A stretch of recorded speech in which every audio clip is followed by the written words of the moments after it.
somebody gave you an opportunity to do $1 million sale and you do incredibly well for them, do you think people who live in $1 million house are running around with $100,000 house friends? No, their friends generally live in their neighborhood, and those generally tend to be other $1 million houses. And so they're going to tell their friends, and you're going to get more business. And the house you just sold was $5.2 million.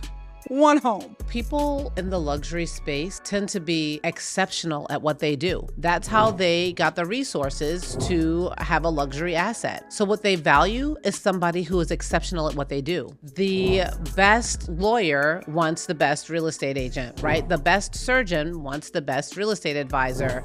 The best athlete wants the best real estate advisor. When people are in that space, they want the best. Well, and I think that anybody who is in real estate should be a community-oriented person, right? I mean, because what are you in it for? On our team, we have a core value. It's the mission, not the commission. A lot of times we take neighbor out of the neighborhood, which is why we end up having just hoods, Yep. you know, and you have managed to... Was it a bar? You take neighbor out of the neighborhood and we just end up having hoods. See, now I need my notepad. Okay, we are back. Welcome to Behind the Soul Sign, where we get to discuss all those lovely things behind the soul sign. My name is Shawnee Levine, and man, today's episode is really special to me because I get to sit across someone who represents what it looks like to operate at the highest level, and doing that while still remaining connected to her community. And, you know, that's important to me because, you know, a lot of times, way too many times, there's a misconception that in order to be successful or in order to succeed and at a high level, we have to disconnect from our community or separate from our people. And today we have a live example of someone that exists, and that's just simply isn't true. Okay, so she's been in the industry for 20 years, known for serving high-end clients, professional athletes, some of the most exclusive real estate transactions in Milwaukee, including recently making history in regards to selling the highest listed price ever in history of Wisconsin. I mean, this is a really big deal, okay? However, it's not a price points, it's not a production that makes this woman really remarkable. It actually is her heart, you know, and the way she pours into other people. I mean, this woman is known for opening her doors to strangers, okay? She mentors real estate agents just like myself, and she's also redefining even what representation even looks like at the top. You know, so I can go on, but I know you guys really want to hear from this individual. So I'm going to go ahead, bring in the remarkable, the intelligent, the trailblazer. I like to call her Sister Shar Borg. Thank you so much for having me. Thanks for having me, Shawnee. It's a privilege to be on your show. Yes. I appreciate it on your podcast. Now, I will say that it wasn't the highest ever in Wisconsin history, but it was up there. It's actually the second highest in Milwaukee County history. But it is something that I'm very proud of because, Yes. You know, history making, it's not easy. So Yes. it takes a lot of work. And I appreciate you recognizing that. Yes, So. absolutely. So I guess it was the highest to me. It was up there. I mean, the Milwaukee Business Journal was pretty impressed with it, I Yes, guess, so. it was all over everywhere. And it was like, wow, someone looks like us is out here doing things like this. You know, I was really excited to even read something like that. And the fact that I even know you, Yeah. you know, that was really a big deal. But, you know, I got to ask, first of all, I just want to thank you for even taking time to come on the show and speak with me and spread information and tell your story to a bunch of people. Mm-hmm. But I have to know, like, what drew you to real estate 20 years ago?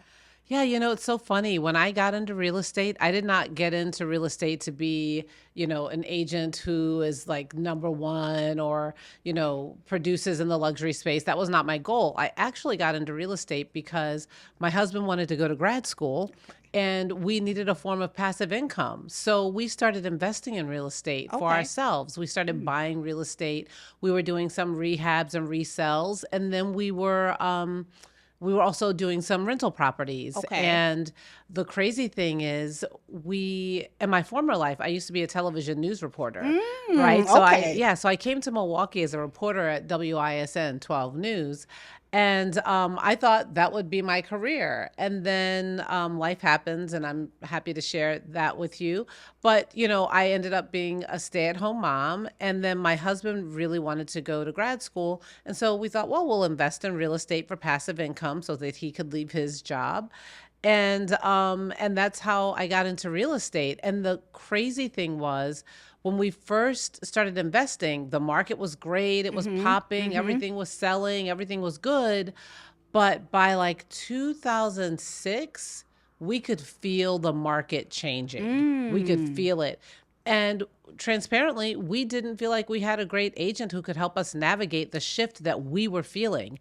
We felt it before the Great Recession. People who were investing, we felt it. And so my husband was like, well, Shar, nobody cares about our portfolio and our resources more than you.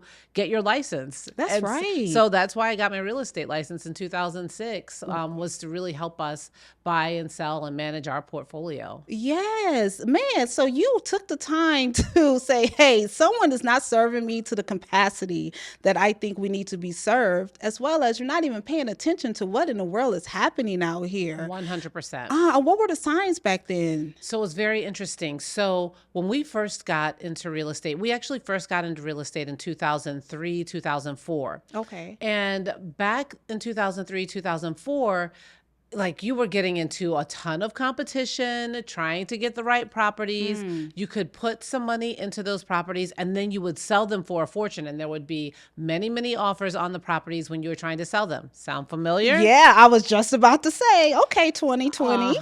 Right, exactly. And then so 2003, 2004, 2005, it was like, yeah, this is a no-brainer. This is all day. But then in 2006, we noticed that it was just taking a little bit longer to sell our properties. We weren't getting multiple offers.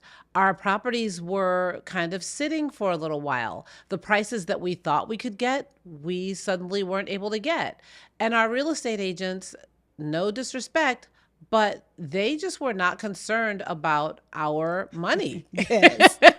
We were very concerned about our money. Yes. And so you could feel it just taking a little bit longer. You could feel the tenants were starting to take a little longer to pay their rent. That was different. So yeah, you could just feel the shift. Just paying attention, pretty much just being present and knowing what it is that you have going on. But way to just take agency of your own life and say, let me get ahead of this. 100%. Now, I know you said that you used to be a news reporter. Okay. Now that is totally different from who you are right now today. And a lot of times people get into real estate and majority of the time you're going to leave another career and come over. Has like being a news reporter like impacted who you are today? Like has it had any type of effect on you being in real estate? I would say yes, absolutely. I mean, for sure. I loved being a television reporter. I loved meeting new people, asking questions, getting to understand what was going on in their lives, telling their stories, having to move very quickly to understand new things. And I would say those skills absolutely translate into real estate. I would say my secret superpower in real estate, in fact, probably comes from my days in television. I actually listen to people. I ask questions and I listen. And I get to the heart of the matter very quickly because in television, I mean, I might come in at 8:00 in the morning and by the 5:00 live shot, I have to be the expert on something, right? I have, a day's worth of work to become an expert. And then I have 30 seconds or a minute to tell the story. Yes. Well, that's in real estate. I don't have a lot of time. I've got to get to the heart of the matter. What are your needs? It's never just about a house. It's always about somebody's life. Somebody is maybe having a baby, or maybe somebody lost a loved one, or maybe somebody just got a new job, or maybe somebody lost a job. Yeah. I mean, there's so many things that happen in people's lives, and you have to be present and listen and ask the right questions and then help them to move to the position that they want to be in. Wow, yeah, that is definitely a gift that you were able to take over. I mean, because essentially are great at working with people. I love people. Yeah, whether it was a story or whether it was a brick house, it doesn't matter. What matters is the people and understanding their story and getting through that. That is what people don't understand. Yeah. Real estate is not sales. It is not sales. And if somebody gets into real estate because they think they would be a good salesperson, that is not a person who would be a fit for me and my team, because we see ourselves as educators and advisors and people who are counselors, and we help people navigate major life changes. That's a privilege. When people invite you into that, that's a privilege. And I think as a news reporter, I always felt it was such a privilege that people would invite me into their homes and let me ask them sometimes really difficult questions, be with them when they had major tragedies, or when, something really big was happening. I always felt that was such a privilege. I take that into my business today. Yes, and take it very, very seriously. You have to. Speaking of privilege, you entered this industry 20 years ago. And I am very curious to know, like, as a Black woman navigating through that space, coming from the news reporting industry, it's like, this woman doesn't know anything about houses. Okay, she has a few investments, but she doesn't know what's going on. I'm curious to know, like, what did you have to overcome during that time that people may never see? Yeah, I think that, so there are a few different nuances there. Okay. So first and foremost, I would say because of my background in television, the craziest thing is when you are a journalist, whether it's a television journalist, a print journalist, you really do become a bit of an expert very quickly on things. And so for me, real estate, I just sort of became an expert in it. I am a data junkie, so I would just do all the research back in those days, like you read the paper to see what sold and, where it sold and so forth. So I would be in the paper like every single Sunday, just looking to see what sold, how much it sold for, how big was it, how small was it. I did all of my digging the same way that I would do in journalism. And so by the time I was in real estate, I think people saw me as an expert. Right. Because I did my homework. You can't just like show up and be like, oh, I'm going to open this door and this house is going to sell itself. I've never seen a house sell itself. No. Never. I never saw a house sell itself. But, excellent agents sell houses. And for me, I got into real estate for myself, for my family, to help us navigate this changing market.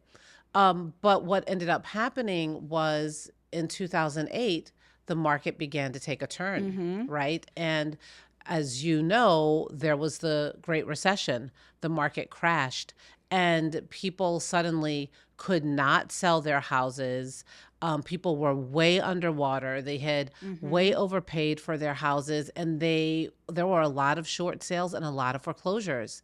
And so I had gotten into the business to help my family navigate the difficulties that we were starting to feel.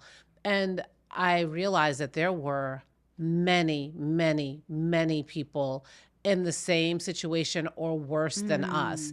And they were not all investors. They were just everyday people who had bought houses and now found themselves in situations where they could no longer afford the payment. They weren't in a 30-year fixed. They had maybe an arm or a balloon. And now all of a sudden, banks were calling their loans. And I had to really help people navigate that, right? And so, that's sort of a long answer to a short question of some of the things that you overcome. It wasn't a lack of knowledge that I had to overcome in that space. The things that I had to overcome would come later. Once I got out of the space of helping people who were in troubled spaces, and I wanted to enter the luxury space, that's when I had challenges that I needed to overcome. Because see, not many agents wanted to help people navigate those challenging times. Everybody wanted the easy, low-hanging fruit. Yes. Okay? Okay. Everybody wanted 2004, 2005, the beginning of 2006, when everything was easy. When things got hard in 2008, 2009, 2010, 2011, 2012, I'm talking years. It wasn't until probably 2014 that we really started to come out of that. So from 2008 till 2014, I was just helping people stay afloat. Wow. And a lot of people didn't want to do that. I did not know that. Absolutely. So what I'm hearing too is that, okay, you got into the industry, you did your research. I'm talking about real research. We say that now today. Like, oh, I researched it. All you did was look at a meme or read one article, right? Right. But you were flipping through newspapers. You were actually like studying data, multiple Absolutely. sources, checking, like you were doing a lot, like you were doing the grunt of the work. Yes. So now when we talk about short sales, and now you are helping people where selling the houses don't even feel good, like this is a very stressful situation. Absolutely. It caused you to become more emotionally aware, and probably, you probably realized, like, well, before then, that, hey, this is not just about houses, this is about people out the gate. 1,000%. 1,000%. I mean, I literally became a short sale expert. I was like the short sale queen. If you had a short sale situation, oh my goodness, I could help you navigate it. I would talk to the banks. I was talking to, their advisors in the short sale space. I mean, those were dark times, Shawnee. Man. Those were dark times. And I felt, again, privileged that people would invite me to walk with them in those really hard times. For me, I tell people all the time, for me, real estate it's not a job. It is a ministry. It is a service opportunity. And I don't care if you're dealing with $100,000 short sale or if you're a $6 million seller. It is a ministry. It's an opportunity for me to serve. So I became this luxury overnight sensation over 8 years of dealing with short sales and foreclosures. Dealing with the grunt of the work, 100%. And I'm so happy that you shared this, because I think a lot of times people think things happened overnight, when in reality, it was just another night you woke up and saw me. Yeah, but that's right. You just now seeing me overnight. That's However, right. You've been in the field and doing groundwork for a very long time. Absolutely. I do have to ask you, like, at what moment did you realize, like, when did you see yourself as luxury is a space for me, not something I'm going to look at from afar? Right. But you know what? I'm actually going to dance in this lane. When did that happen? I mean, like from day one. Yeah. I was like, if you can sell $100,000 house and like do all the work that it takes to sell $100,000 house, you can sell $1 million house. Yes. I mean, like truly, it's if you are a hard worker and you grind it out in the $100,000 space, then you definitely can grind it out in the $1 million space. Again, it comes back to what I said before. What does my client need? What is my client communicating? How can I help them execute on that? It does not matter if it's 100,000 or $1 million. So I will tell you, obviously my background is television journalism. Before I got into real estate, I had literally traveled, the world. I had interviewed heads of state. I had interviewed presidents. I had been in war-torn, parts of the world and had to be inside my hotel room while, alarms were going off and, you had to be inside your hotel room because there were bombs. Like I have experienced that. Wow, Shar. So, I mean, who can't I help? Yeah. Where can't I go? Tell me where I can't go. My goodness. And I would say the biggest obstacle that I had to overcome is that there were people who didn't think I belonged in that space, but I always knew I belonged there. You always knew you did. I knew I belonged there, of course. But that is often how it is for a lot of people of color. We know we belong in a space. It's just we have the additional hurdle, obstacle of letting the people around us know that we belong in the room. Yes, yes, absolutely. And I know you touched on when you first got into the industry, since you were doing short sales and the work that no one else wanted to do, you didn't really have to deal with too much opposition or overcome too No. much. People were happy for me to Yes, be like go there. ahead. Yes, Oh, I yes. have a short sale. Do you want it? Yeah. I was like, sure. Yeah, sure. I'm Sure. going to learn. Yeah. I'm going to help somebody. I'm going to help somebody, but be very clear. You have never talked to Bill Clinton directly. You have never talked to John F. Kennedy Jr. directly. You have never been in the midst of bombs Come dropping. on. So I can help with your short sale, but there are many places that I've been that you will never be. And so I can be in your luxury space too. T. Period. Yes, yes. So- What from after you tapped into that luxury space, what were some of the things you have to overcome walking into that? Well, so let me tell you how I got there. Okay. Right? Because I made a decision. I was working a lot in, the heart of the city. I did a lot in Sherman Park. I was doing a Yeah. lot in Enders Park, Washington Heights, before Washington Heights was the cool place to work and live. And I was working in the Wauwatosa office at a different brokerage. And I knew that I wanted to increase my average sale price. And the way to do that was to move my business to an area where the average sale price was higher. That's all there was to it. And so I ended up switching brokerages to a brokerage that was very successful in the North Shore, because you have to get into the space that you want to be in, right? I had to pick up and move my whole business to the North Shore. So I moved my business from Wauwatosa to the North Shore. And then I just started talking as if, right? The same sort of expertise that I had in this short sale foreclosure space. I just did the research again, but now in the luxury space, right? So I just started looking at the inventory in the luxury space. I started looking at what stuff was listed for, how long it's out on the market, what it actually sold for. We would do brokers opens back then, and we're starting to do them again now. I would go to all the brokers open houses, and I would just look, okay, this is what you get for 800,000. This is what you get for 900,000. This is what you get for $1 million. And then I was given an opportunity. There are two opportunities that I was given. And when somebody gives you an opportunity, you're like, put me in, coach. I'm ready to play. Okay.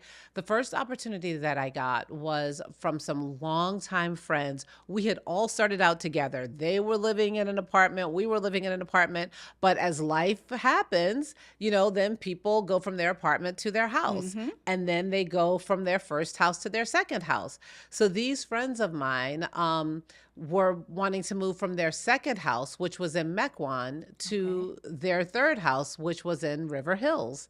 And they were like, well, Shar, you have your real estate license, sell our house in Mequon and help us buy a house in River Hills.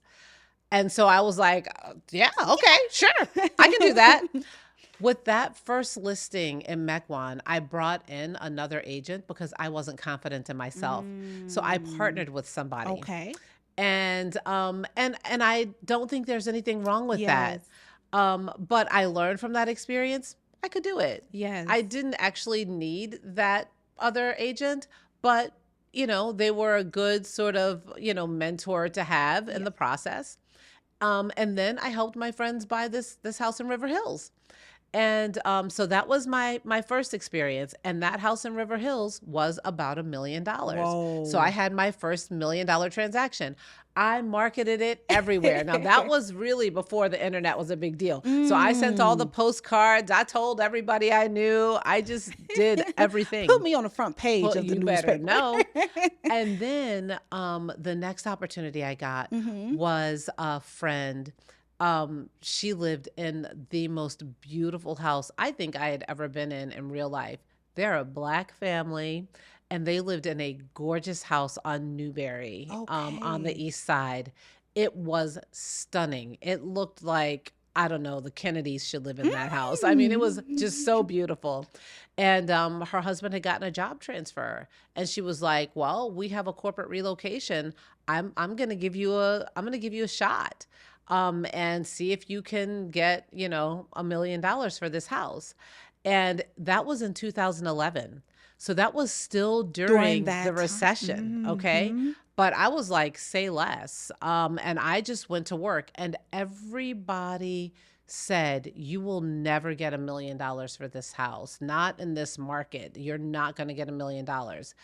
And what I have come to understand, and this is your nugget, if you take nothing else away, when people tell you you will never get this for that, what they are telling you is they could never get this for that. If somebody tells you you'll never get $1 million for this house, what they're saying is they could never get $1 million for this house, but they are not you. That's right. They were not me. And so I treated that listing as if it was my only listing. I ended up getting multiple offers on that house, and I sold it for $1 million. Come on. Come on now. And do you know what I ended up having after that? Raving fans. Yes. Raving fans. And so they told everybody. They told everybody they knew. Because you weren't supposed to be able to sell that for $1 million.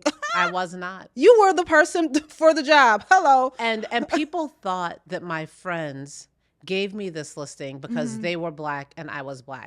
I should tell you that my first friends who gave me their listing in Mequon and sold the one in River Hills, they were white. They did not care that I was Black, white, whatever. They were like, Shar's the best one for the job. This house on Newberry, they were a Black family and wildly successful, but they also wanted the outcome that they wanted. They wanted the person who was the best. They were like, "We're going to give you a shot. We think you could be the best." I said, "You're right." And You're right. And they proceeded to tell everybody they knew. Wow, that is phenomenal. What a phenomenal story. Yeah. And it's you just betting on yourself and doing the work though. Gotta do the like work. That's the thing. Like Gotta it do the started work. from there, and man, and kudos to you too, for shadowing or partnering with someone with your first deal there. That was very smart. Like how you said, hey, I didn't necessarily need it, but hey, I'm gonna wear the seatbelt. Exactly. Just in case. It's 100%, very smart. 100%. Oh, man. Because I didn't know what I didn't know. But it only took me one time. Right. I'm a fast learner. Yeah. Right? I Yes. will watch you once. Uh-huh. I got it from here. Yes. You know? So with both of those listings, and even just working with high-end clients, period, what do luxury clients actually value that newer agents probably don't consider or know? So people in the luxury space tend to be exceptional at what they do. Okay. They are experts at what they do. That's how they got the resources to have a luxury asset. So what they value is somebody who is exceptional at what they do, right? The best lawyer wants the best real estate agent, right? The best surgeon wants the best real estate advisor. The best athlete wants the best real estate advisor. The best coach wants the best real estate advisor. When people are in that space, they want the best. They want the people who have put in the work because they know how much work it took them to get to where they are. So they want the person who has done the work. Yes. They can relate to that person. These are some gems. You hear me? Where's my notebook? Every time I talk to you, typically I have to have my notebook with you because you are dropping gems. Yeah. I mean, seriously, that totally makes sense. They want the best. So we need to be the best. Be and the that's best. just simply it. Know your stuff. Know your stuff. Nobody's going to give anyone anything. I mean, somebody might give somebody something, but they're not giving it to me. Yeah. Probably not giving it to you. You're going to have to earn it. We earn it. That's right. And by the way, when we are in that space, be very clear. We had to earn it. Yep. Be very clear. Nobody is just giving us anything. You have to be the absolute best, exceedingly and abundantly beyond what these people thought they could ask or imagine. Man, I'm feeling this in my chest. No, you're right, because if we are there, we definitely earned it. No one gave it to us. Nobody gave it to Oh, I us. just felt that. I really did. And speaking of feeling things, I want to know, because even when working with luxury high-end clients, I mean, working with a high-end, the best surgeon, I can only imagine how he is, or a top athlete, you know, how are those transactions emotionally? Like, Yeah. how does that sit with you? So that's very interesting, because I will tell you that generally speaking, in that high end space, there's really not, there doesn't tend to be a lot of emotion It's involved. okay. Generally in that space, I mean, it's still real estate, so there's some emotion. But for the most part, people know what they want, right? They have these resources and they know where they want to place their resources. And so if an asset becomes available that they want to place their resources in, then they want to make that move. Well, you have to understand about people with resources and people in that luxury space is, for them, they're really just moving their resources from one asset to another. They're not spending money. They're moving their resources from one asset to another. So I'm moving it from the stock market to a piece of art, or I'm moving it from a piece of art to a piece of art that I live in. But they're really just moving their assets. Yeah. Yes. So it doesn't tend to be as emotional. A lot of them, when they're wildly successful, they're competitors and they are deal makers. So I would say that's where you have to be savvy. You have to know how to win, and you have to know how to put a deal together.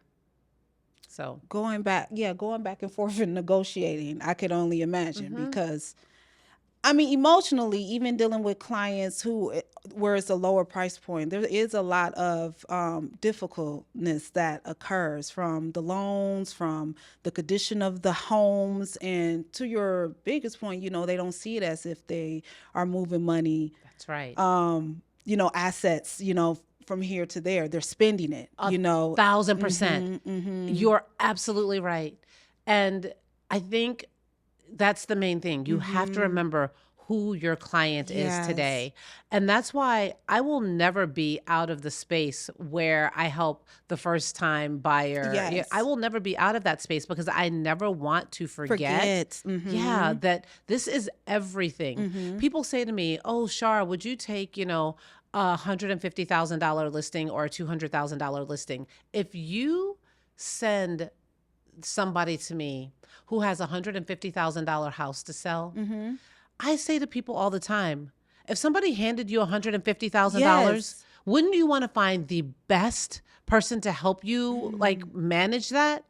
Why shouldn't I help? $150,000 is not a little bit of money to anybody. It's not. Not to anybody. Not to me. And I think people really forget that. You know, we get into the industry and we see these $1 million houses, $2 million homes, and we look at $100,000 home like it's nothing, and that's crazy. Especially you don't even have $100,000 in your account. Come so on. That's crazy to think like that's nothing. It's a lot. And I will tell you, I mean, in my rookie year, I did $5 million of business, which back in the early 2000s, that was a lot.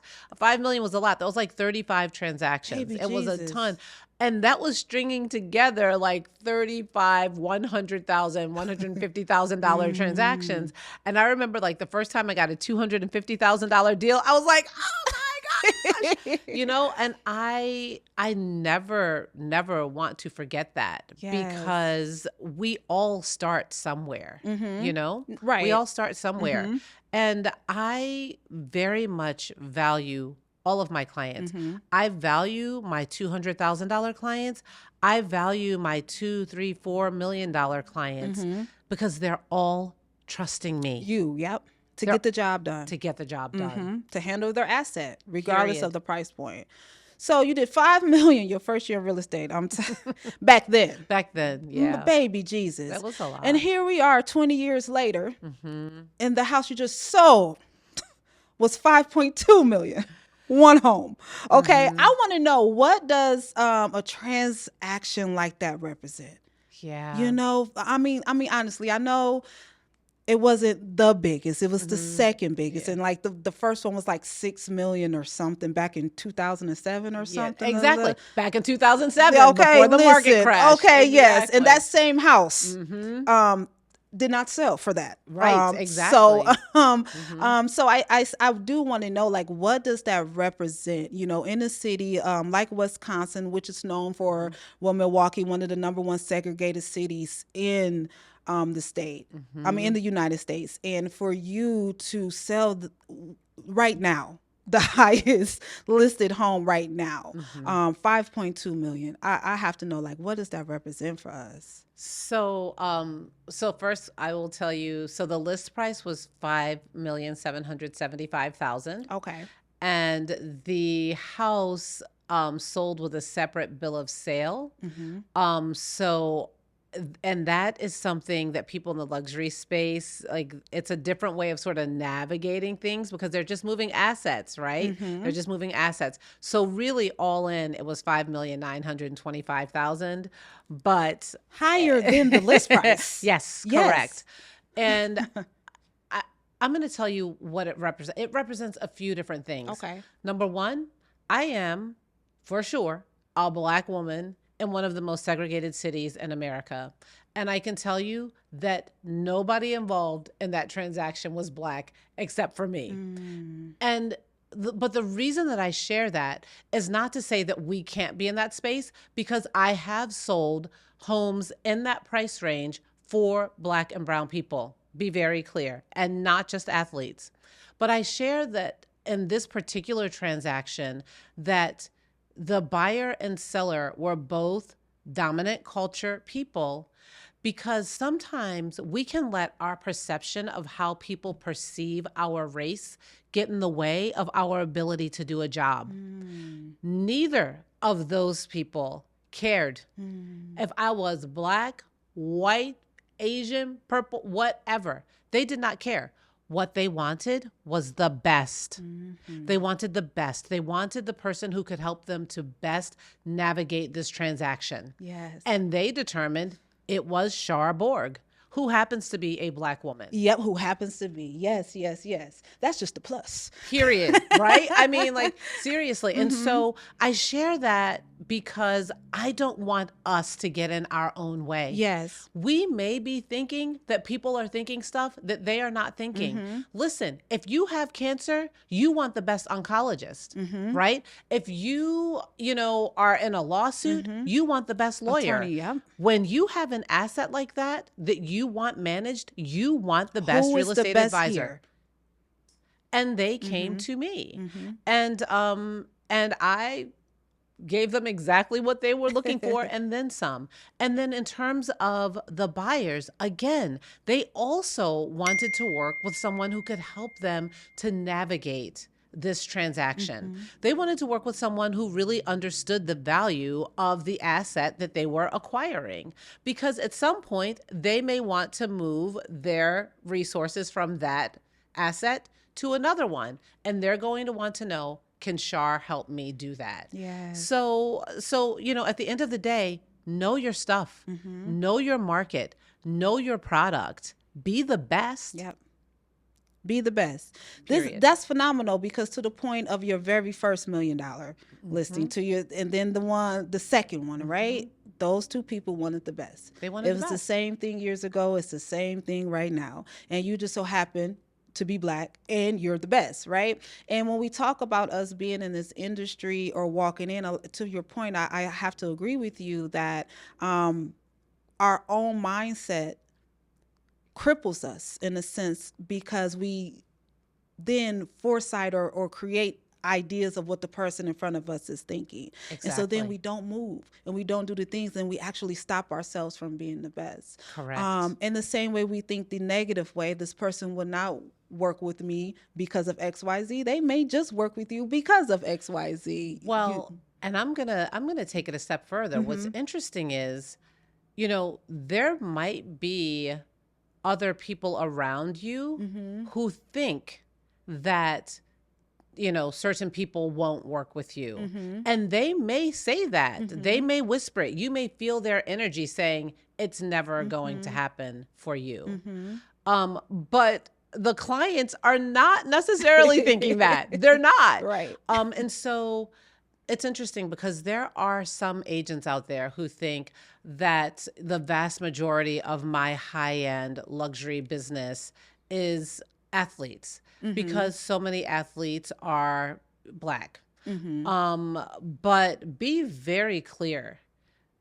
People who are Black, who are white, who are whatever, they want the best. And no athlete is just going to work with any of us just because we're Black. They're not going to do it. They have business managers who are looking at their assets, who are looking at their money, and they want to make sure they have the best. The best. And sometimes I'm not going to win. I don't win every time. And also, nobody can make a living selling houses only to athletes. I mean, there's only 15 people on the roster, and more than half of them rent. So, so much of my business is just everyday people who some have more money than others, but they all need a place to live. Yes, essentially that's what it is. That's it. When you think about people who have sold a high-end property before and those who consistently live there and do that, what do you think the difference is between like their habits or structure? Like, what is the difference there? So you mean the difference between the one-hit wonder Yes. and like Prince? Yes. Right. I mean, honestly, I think anybody can get lucky once. But if you get lucky once, you need to take that one little, that one transaction and turn it into a whole meal. And that's what I did. Put me in one time and I will show you what I can do. And so that if you do incredibly well on that one transaction, you are going to create raving fans, right? It's going to happen. And so guess what? If somebody gave you an opportunity to do $1 million sale and you do incredibly well for them, well, do you think people who live in $1 million house are running around, no disrespect, with $100,000 house friends? No, their friends generally live in their neighborhood, and those generally tend to be other $1 million houses. Yes. And so they're going to tell their friends, and you're going to get more business. If you only sell one $1 million house and you don't get any referrals from it, you probably did not manage that transaction the way that you should have. I just have to say that. I mean, no, that's honest, and we need to hear that because our business is based upon referrals. What regardless, people think of you. And also today, in this day and age with social media, I mean, you can get the word out literally to 1 million people in a matter of seconds. Back in 2008 and 2011, I had to send postcards. I had to call people, be like, guess what I did? Now when you do a transaction like that, you put yourself out there. And I'm going to tell you, when I did my first $1 million transaction, I made it seem like this is just where I live. Hello, this yes. is just what I do. And so if I live as if it's what I do, then others will perceive it that way. Yes. Well, they say, walk it like you talk it. Like, just sit in it. For real. Yes, 100%. Man. And we speak a lot, like, again, the luxury space is something like, you're known for, like, that's one sector. But, Shar, you have, like, helped a lot of people. Like, I had stories. You came to a meeting one time and people were brought to tears just sharing, like, you welcoming strangers in your home, feeding them every Saturday. And, a lot of people don't know, like, although you're selling these $2 million, $3 million, $5 million homes, you stay right in the heart of the city. I do. You stay right there. I mean, that's where God called me. That's where God called our family. I mean, we are people who want to love God, love people. That's it. I do not care what I'm doing for a vocation. I don't care, where I live. I'm going to love God and I'm going to love people. And it happens that God called us to our little bungalow in Sherman Park. And we love our neighbors. We love our community, and it's real. It's very, very real. And I'll tell you, we had thought about moving, about 20, like a little more than 20 years ago. We had thought about moving to a different area, not because we didn't like our area, but because, that's what you do. You buy your first house, Right. then you buy your next house. And our daughter, she was a baby, but she caught a cold. Okay. It settled in her heart, and it made her heart very sick, and her heart could not be fixed. And she needed a whole heart transplant. And she that was a gift for us, because we got to see our neighbors come around us and love on us and take care of us. We don't live in a neighborhood where people have tons of money per se, but they have everything. They had everything we needed. They had time, they had love, they brought meals, they let us cry. Well, what are you moving for? Right. What are you moving for? What do you Wow. want except community? And so after that, we were like, well, why are we moving? Like, our people are here. And then, after she got well and, we had a few more kids, we started doing something at our house called family dinner. Because, when you're at the dinner table, everybody's family. Yes. And the funny thing is, like, we started with, a couple of neighbors and family members.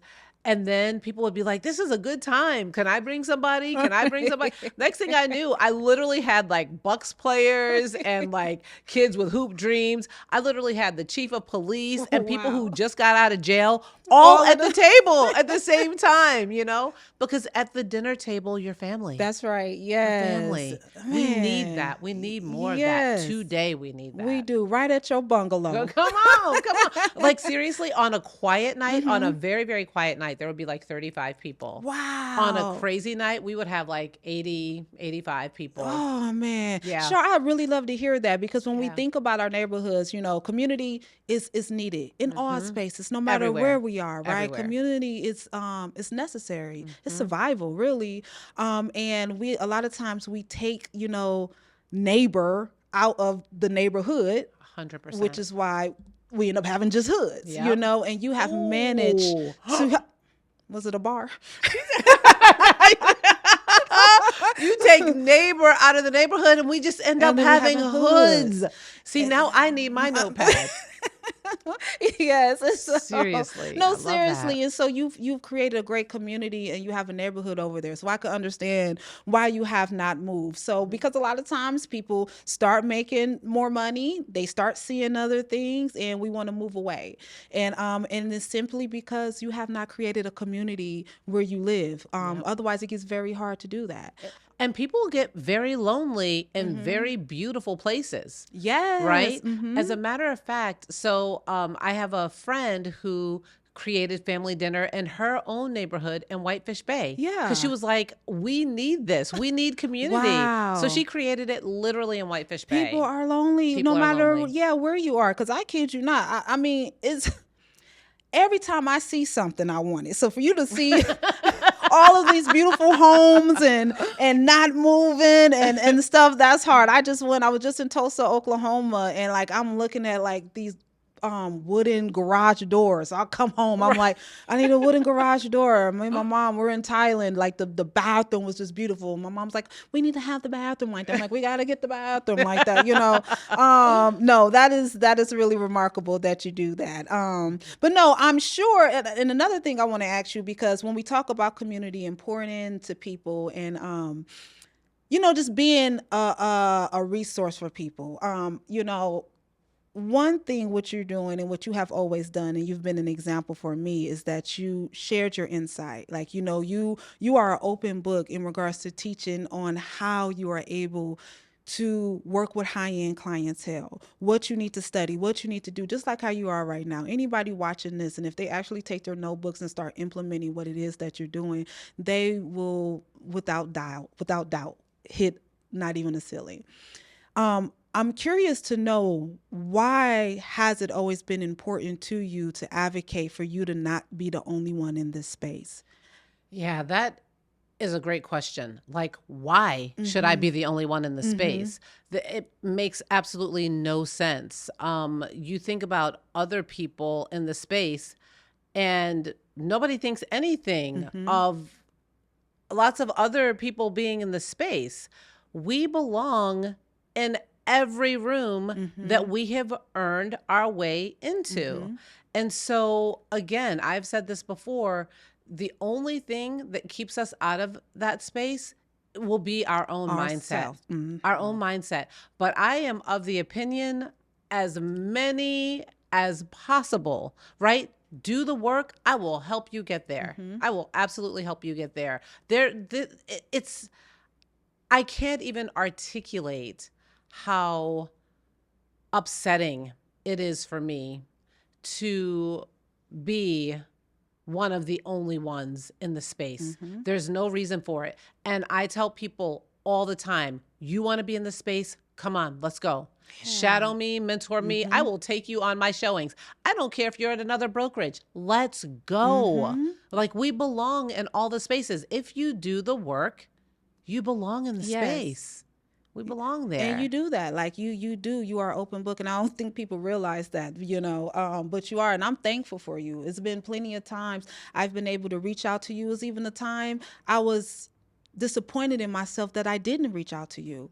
And I had called you almost in tears, like, man, I don't know what I was thinking, why I thought I could do this on my own, because I wasn't smart enough to realize. And I'm saying I wasn't smart enough to realize because it was ignorant to not have my seatbelt on. Yeah. Well, you know what? It wasn't that you weren't smart enough. You just didn't know what you didn't know. Right. That's true. And for sure, Shawnee, I want people to know that I am a resource for real. And there is room for all of us. There's room for all of us. And the more of us there are in the room, the less likely people can be ignorant. I am not the exception to the rule. Yes. I am not the exception to the rule. I am the rule.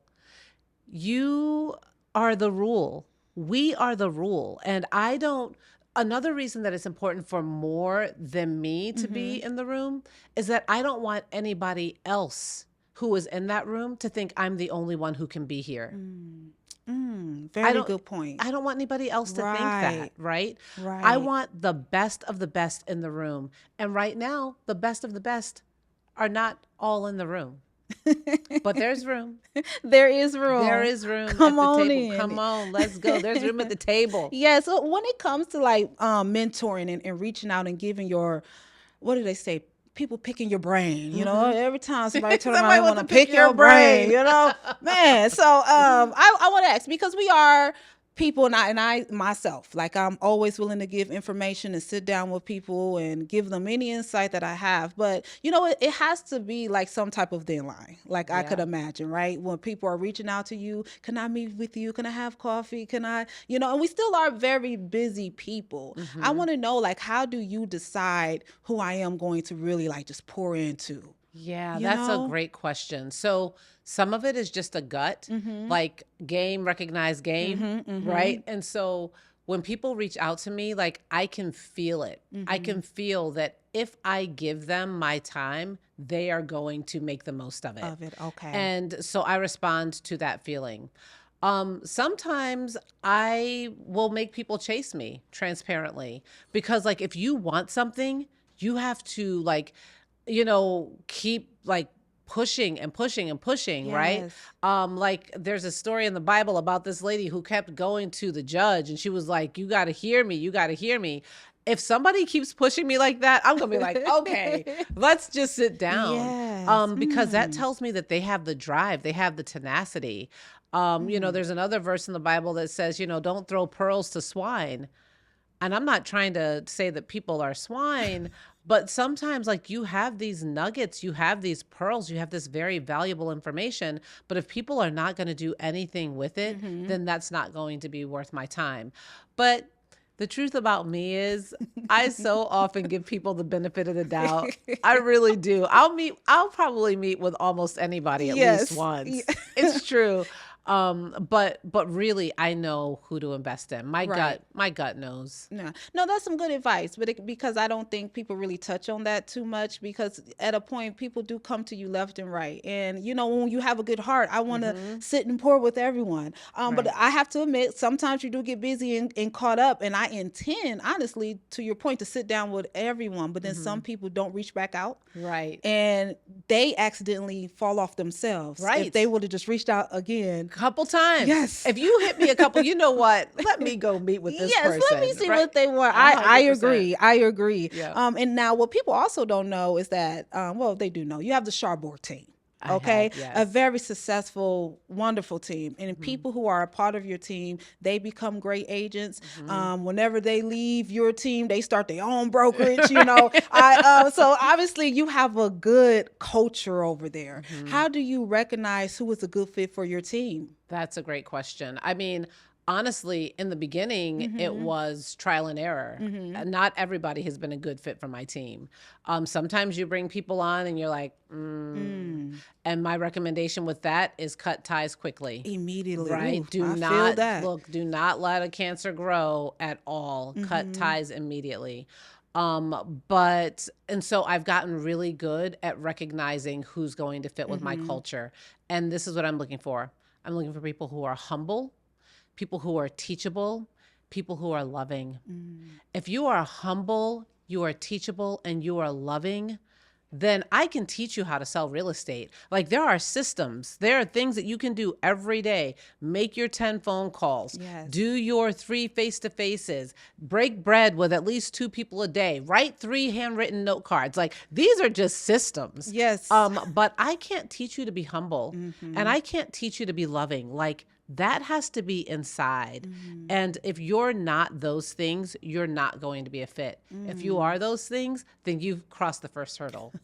Yes. By the way, you just gave everyone free game. Right. Listen, I'm here for it. Seriously. Do the things, okay? Do the things. Seriously. No, that is great. I love that. You can't teach being humble. And to a great point, if you recognize someone isn't a good fit, cut them sooner than later. I definitely, I exercise that for sure. And if you are building a team, right? If you're an agent who has a lot of business and you recognize that you're not meeting your clients' needs because you have too much business, I would recommend join a team or start a team. And not everybody is meant to be a team lead.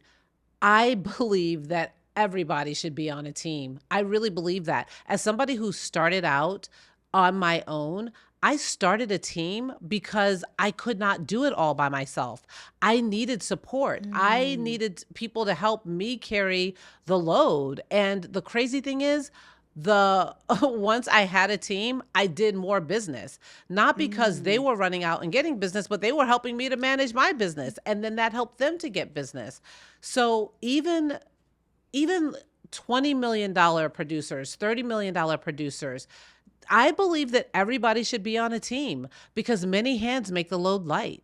I agree with that. I think definitely me having a team has helped me to better serve, but it has forced me to grow too in ways that I did not even know this was going to happen like this, but it definitely, you grow faster. Absolutely. You grow faster. Yes. You grow really, really rapidly. And so I happen to be the team lead, but I never again want to not be on a team. I never want to be an individual agent. Not ever again. Yes. I mean, you're a community-oriented person. I love people. Okay, hello. Family dinners, come on. Well, and I think that anybody who is in real estate should be a community-oriented person, right? I mean, because what are you in it for? Yes. Right? If you're not in it to help people to be a part of a community, then what are you in it for?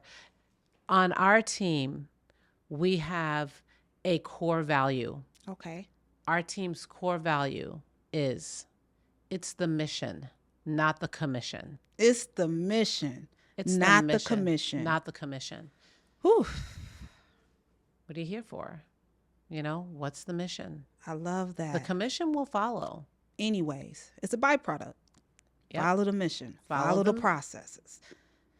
Man, this is good. I do want to ask you, if you, this is okay, because there's potentially still barriers in the industry right now. Yeah. I'm curious to know, like, just from your insight with how long you've been in the industry, what do you think we can do, or what can the industry do to help break those barriers that Black people can, get into this space? Yeah. So, I mean, let's be clear. There is a real problem that we're not in these spaces. And I think a lot of it is just not having access to the space, right? Not having access. And so, because if somebody puts you in the game, you can play, but somebody has to put you in the game, right? My great friends who had that house in Mequon were like, Shar, we want to put you in the game, right? Somebody has to be willing. And so what I would say is, in our industry, we have to recognize talent that maybe other people aren't recognizing and give them opportunities. Just give them a chance. Yeah. Just put me in, coach. I'm ready to play. In our industry, we need to not have the mental barriers that, oh, maybe this client won't want to work with them because they're young, or because they're male, or because they're female, or because they're Black, or because they're brown. We have to take those blinders off ourselves, because I just told you, a lot of the clients aren't thinking that. So if we put people into those spaces, if we lend our credibility to other people who want to be in the space, that opens many doors for them. That's what my goal is. That's what I try to do. I try to lend my credibility to other agents of color. I really do, because my clients know me, they love me, they trust me. So if for some reason I am not available and I send a Black agent from my team, they're going to give them credibility. They're going to be like, well, Shar sent them, they must be great. Right. Shar's great, they must be great. As people who have a modicum of success, we must lend credibility to people who have the potential. Get them in the room where it happens. We just got to put them in the room where it happens, and then let them do their thing. Put us in the game, coach. Put us in the It's game. really that simple. And to not be victims. Correct. Be victors. Yeah, we have to stop being victims. Nobody has ever given us anything except an opportunity, right? So we need to be prepared. We need to do our homework. We need to be ready. And then we need that little piece of luck called opportunity. And the rest is history. Yes, that's it. Really quickly here, I would love for you to share a story. I mean, without naming any names, okay? What's a moment in your career that either felt surreal or like a lesson you learned that working with a professional and it kind of like just changed your perspective of things, Changed your paradigm. Yes, just so this happened the first time, but would not be the last time. Okay.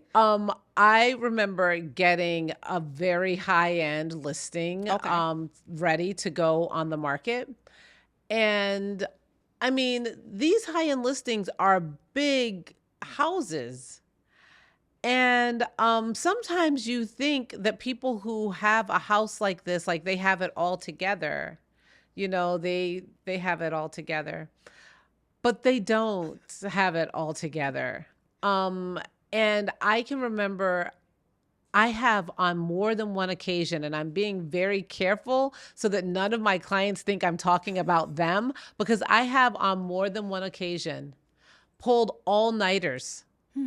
I hadn't pulled an all-nighter since college, but I have pulled all-nighters getting people's houses ready for the big show, right? So like literally at somebody's house at 1, 2, 3 o'clock in the morning with my team, putting stuff into boxes to move into storage because we have a broker's open the next morning at 11 a.m. And I mean, that has happened on more than one occasion. And I'm like, Well, this is the glamorous life. People don't know. But the other side of that is when I sell it, they're going to pay me very well for That's it. right. And so guess what?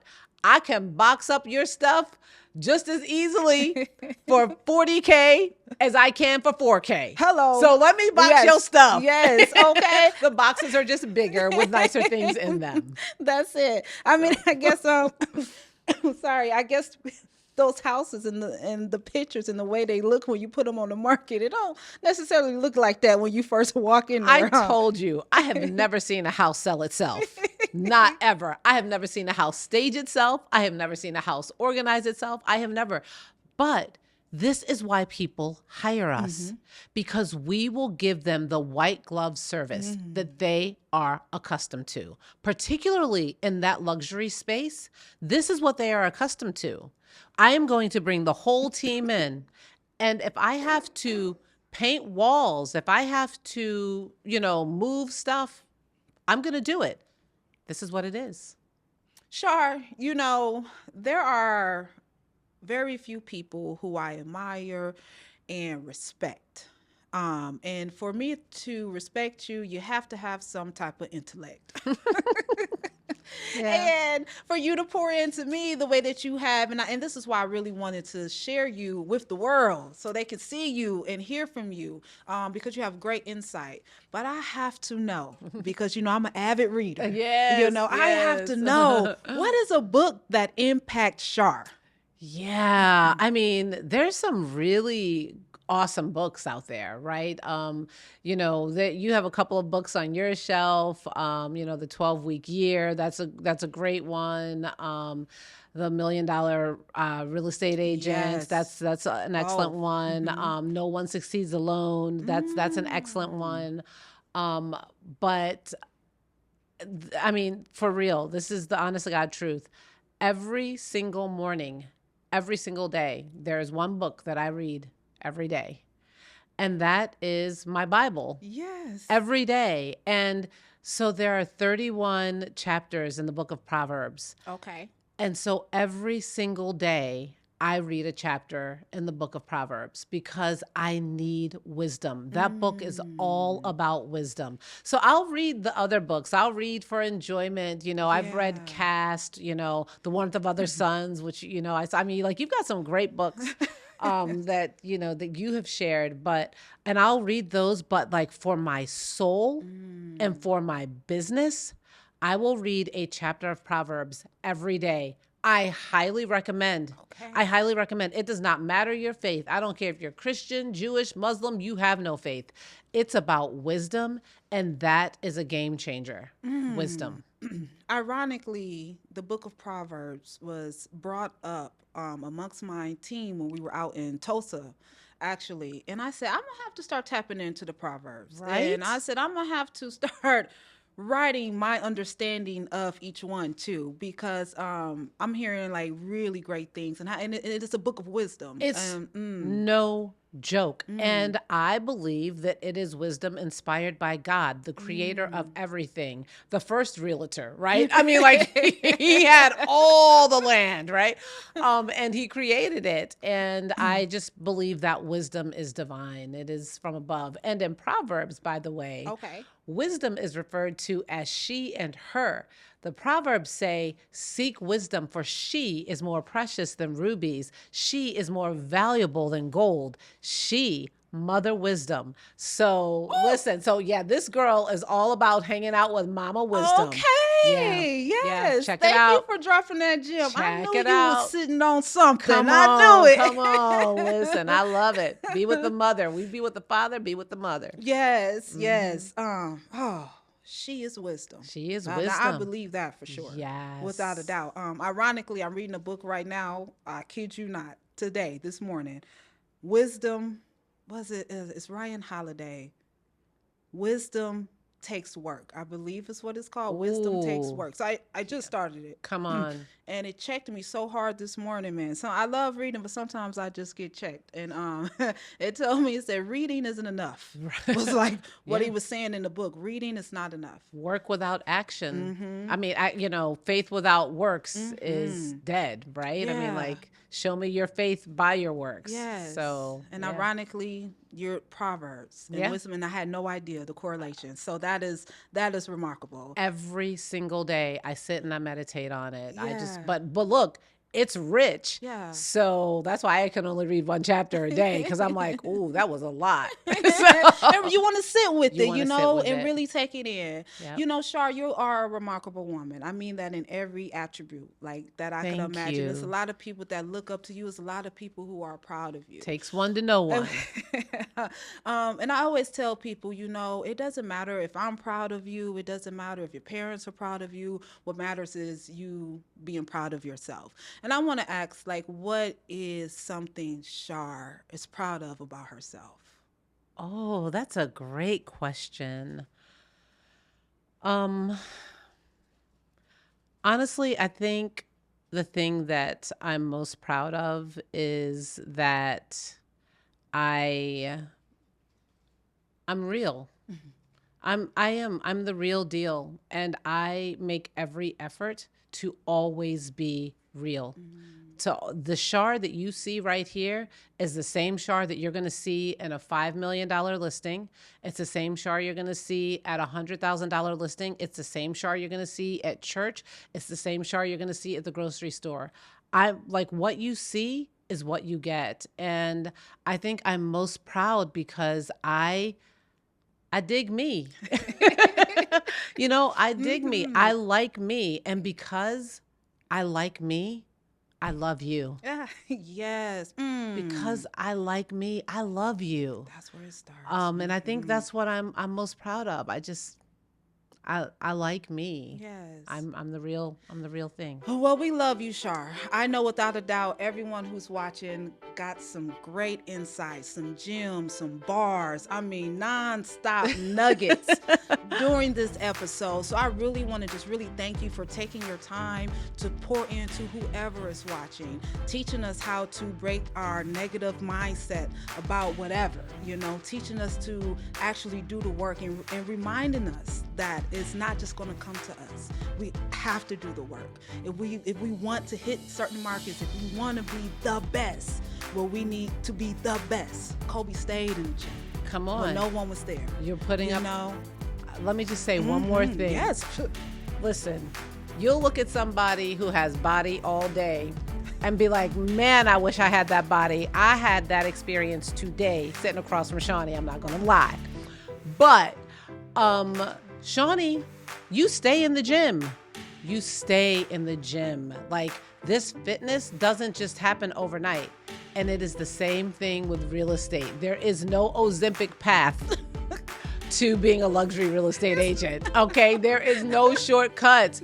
We do the work. We do the Period. work. And Yeah. that, my friends, we're going to end it on that note. Thank you so much, Shar. Thank you for having me. Thank you all for tuning in. And we will see you on the next episode.